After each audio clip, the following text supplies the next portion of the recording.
llenas una jarra con el agua de un río turbio,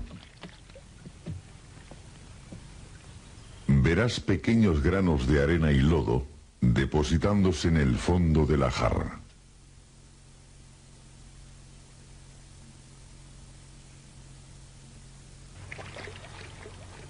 ¿De dónde provienen el lodo y la arena del río? Puesto que el río arrastra la arena y el lodo corriente abajo, el sitio más lógico donde buscar sería corriente arriba. Aquí en la región alta, el nacimiento del río es un manantial pequeño y rápido. Lodo, arena y pequeños fragmentos de roca son recogidos y arrastrados por la corriente. Pero, ¿de dónde proceden el lodo, la arena y los fragmentos de roca? Mira a tu alrededor. Por todas partes puedes encontrar materiales que están siendo desmenuzados lentamente en partículas. Materiales que se deterioran y se descomponen paulatinamente debido a la larga exposición al sol, a la lluvia, al calor, al frío y al viento. Se están desgastando. En la naturaleza la erosión ejerce un efecto parecido sobre las rocas. Estas se desmenuzan en pequeños granos de lodo y arena y la gravedad los arrastra cuesta abajo.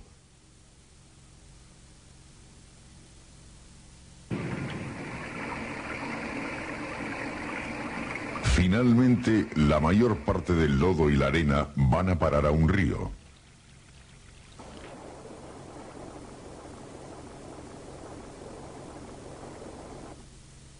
Cuando las rocas se hielan y deshielan una y otra vez, se producen grietas. A veces un fragmento de roca desgastada se desprende y la gravedad lo arrastra ladera abajo.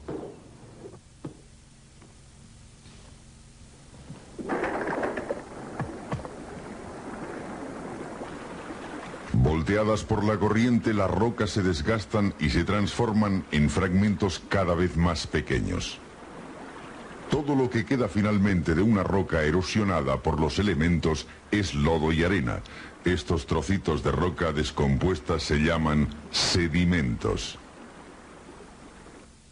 Los sedimentos depositados a lo largo de las orillas de un río pueden permanecer en su lugar muchos años, pero tarde o temprano el río los recoge de nuevo y los lleva corriente abajo. Cuando un río se une a otro, se forma un río mayor y la carga de sedimentos de ambos es arrastrada conjuntamente. Al final, la mayor parte de los sedimentos llegan a las relativamente tranquilas aguas de un océano. ¿Qué ocurre con los sedimentos ahora que ya no hay ninguna fuerte corriente que los mueva? Es difícil de explicarlo aquí, puesto que, sea lo que sea, sucede en las profundidades del océano. Será más fácil averiguarlo en un embalse artificial.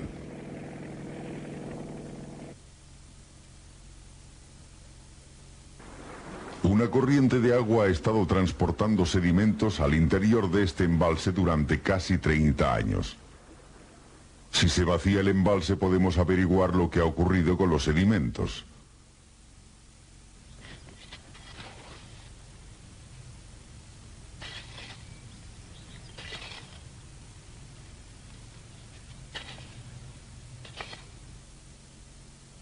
La arena y los guijarros se han depositado en capas casi horizontales, pero ¿por qué?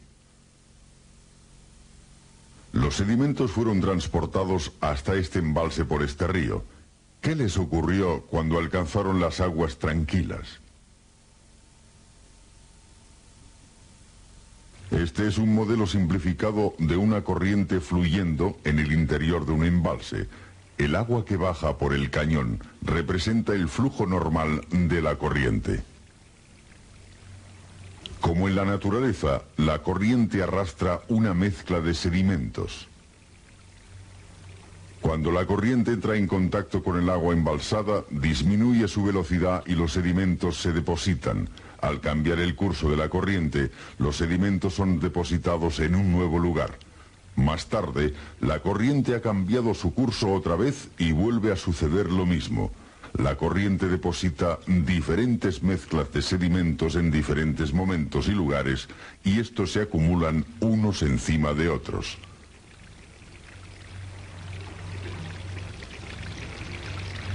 ¿Cuál es el resultado de este constante cambio? Los sedimentos han sido depositados en capas como los del embalse artificial. Los sedimentos que han sido transportados hasta las tranquilas aguas de los océanos se comportan de un modo similar. Se depositan en las aguas poco profundas cercanas a la costa.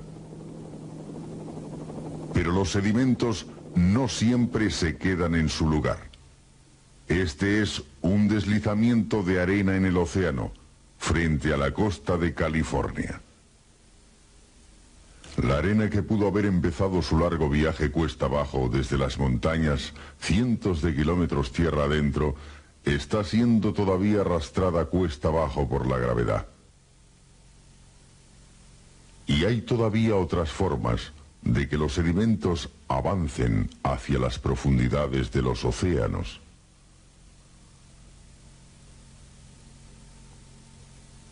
Este depósito representa una pequeña sección transversal del lecho del océano e incluye varias colinas y valles. La desigualdad del fondo se ha exagerado para hacer más fácilmente visibles los resultados del experimento. Observemos lo que ocurre cuando arrojamos dentro del depósito un sedimento de grano muy fino.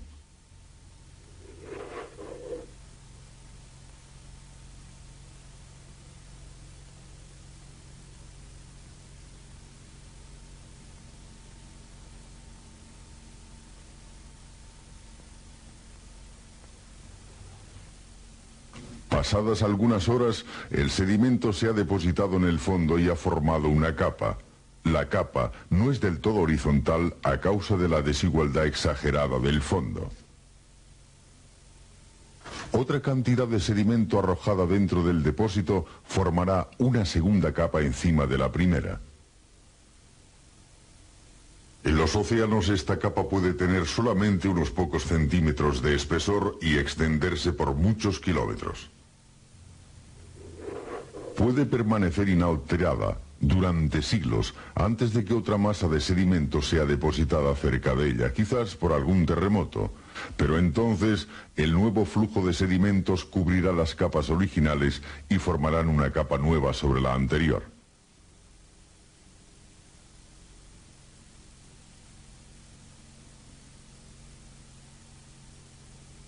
De esta forma, capa tras capa de sedimentos son depositadas en el fondo del océano. Los sedimentos llenarán primero los lugares bajos. Una vez que estos han sido rellenados, las capas depositadas son horizontales, aun cuando el fondo del depósito no lo fuera. Así es que cuando los sedimentos son arrastrados hasta un océano o hasta cualquier masa de aguas tranquilas, estos se depositan en capas horizontales. Estas capas se parecen a las capas de arena suelta que encontramos en el embalse artificial, pero esto es roca dura. ¿Qué es lo que la hizo tan dura? ¿Podría tener algo que ver con ello la presión de muchas toneladas de roca situadas sobre ella? Esta es una muestra de sedimento arenoso natural. Veamos lo que ocurre al sedimento cuando lo colocamos bajo una prensa hidráulica y aplicamos 15 toneladas de peso.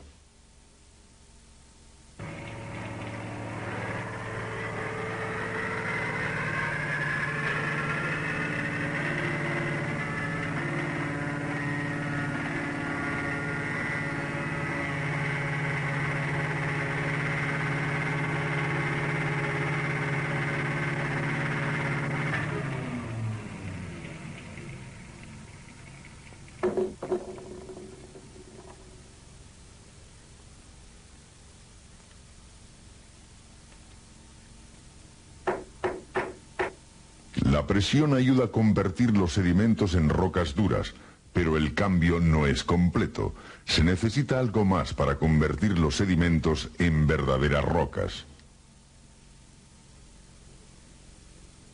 Llevemos un trozo de roca arenisca natural al laboratorio y examinémoslo. Con una sierra de diamante se ha cortado una lámina delgada de la roca.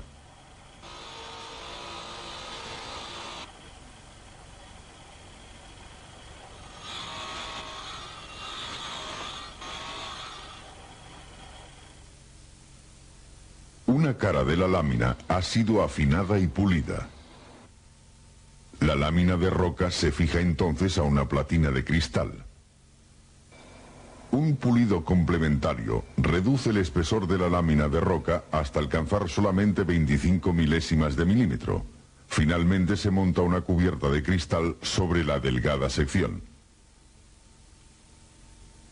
Ahora estudiemos esta delgada sección bajo el microscopio.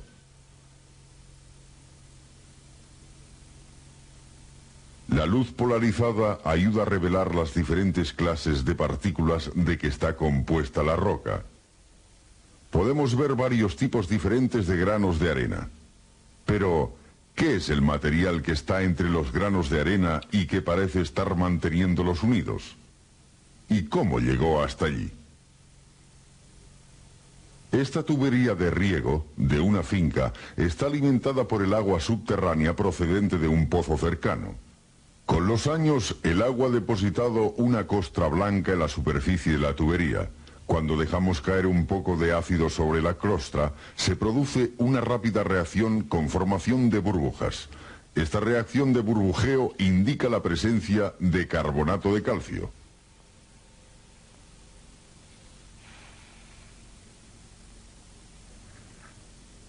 Esta roca se encuentra en las colinas situadas encima de la finca. Si se deja caer ácido sobre la roca, otra vez tiene lugar una reacción burbujeante.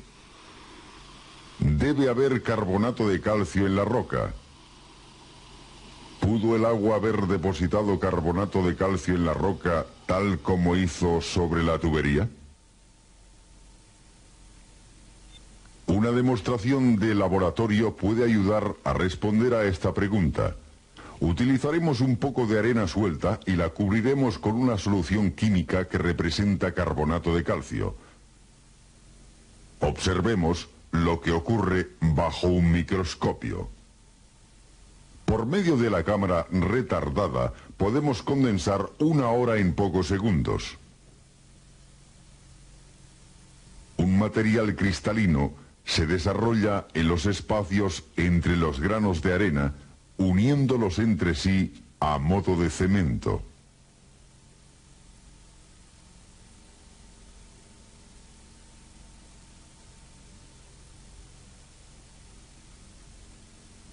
Esto es parecido a la forma en que los granos de arena fueron cementados para formar la roca arenisca. El cemento de carbonato de calcio pudo haber sido disuelto en el agua subterránea que se filtra a través de los sedimentos libres durante muchos siglos, uniéndolos y formando la roca. Las rocas formadas por sedimentos son muy corrientes y siempre están compuestas por capas.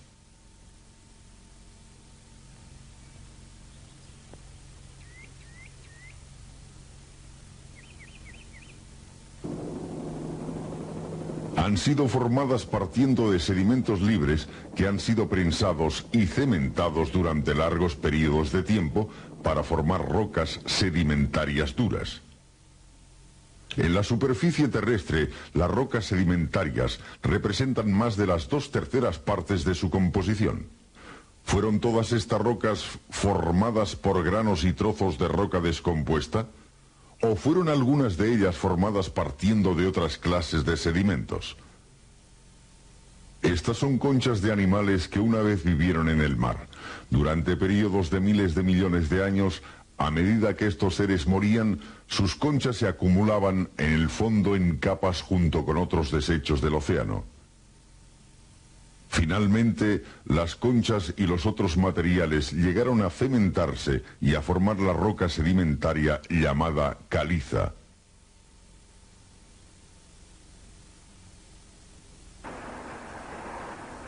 Esta mina de carbón está situada a gran profundidad bajo la superficie de la Tierra. No encontramos guijarros ni conchas marinas en esta mina, pero algunas veces encontramos las huellas de hojas de plantas. Normalmente las hojas y otros materiales vegetales que caen en un estanque o pantano se depositarán en el fondo y se pudrirán en el agua estancada.